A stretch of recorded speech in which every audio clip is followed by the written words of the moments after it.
These 3 clubs all going to have a little purpose. One's going to be down the target line, and that's going to be, well, obviously target line. That's where we're going to put the club head. The other one's going to be, you're actually going to kind of stand on it, and that's going to be where your hand line is, and I'll explain to you where that visually works next. And then the third one we'll put down in a minute once I explain the turn part. So the first one is takeaway, because your tendency is unique, but when you're doing the takeaway,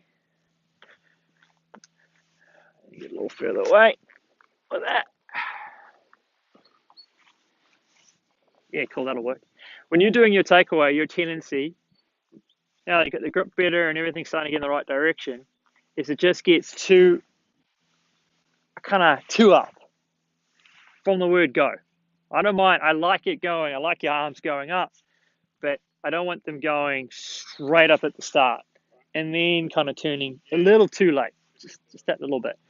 So what we do here is reference points. Now, obviously, a tour stick is probably even better than a golf shaft because they're quite big. But visually, when I'm standing over the golf ball, when I look down, my hands have a certain reference point to the club on the ground from my eye line.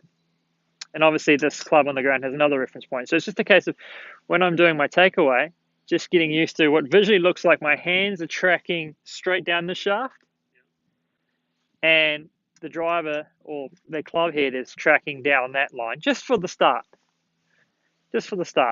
You're not doing it keeping your chest pointed straight there anymore. You're allowing everything to go together. Your chest, your shoulders, your hips, everything can rotate together to that point, just to there. You don't really want to have your eyes following the club head, but you want to allow everything turning together, and then from there, everything's going to go up. Now, as you get to here, now to get used to the turn part and to actually feel where this is, because visually, where you were obviously was a little bit that way, to get used to this part, being comfortable where that is, that's where the third club can come in. And when we'll pop that on the ground, it'll be, you can just have some movements, getting used to going there to actually get that matching the one on the ground. And obviously you're trying to get your hip rotating. You can let it rotate. If your knee has to move, if your heel has to come off the ground because you're limited, that's not a problem at all. You can turn and try and feel like you're going to just match it. If you can only go to here, that's fine. If you can get to there, good.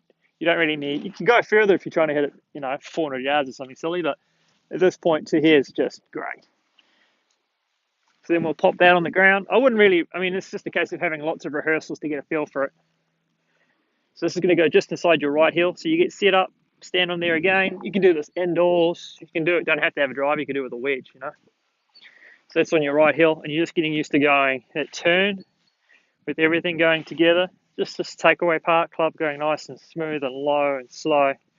And then from there, getting used to coiling into that position. Everything's nice and turned on that line. Your shoulders feel like they've matched up. Yeah, and then from there, you've got a chance. From there, you can rip it.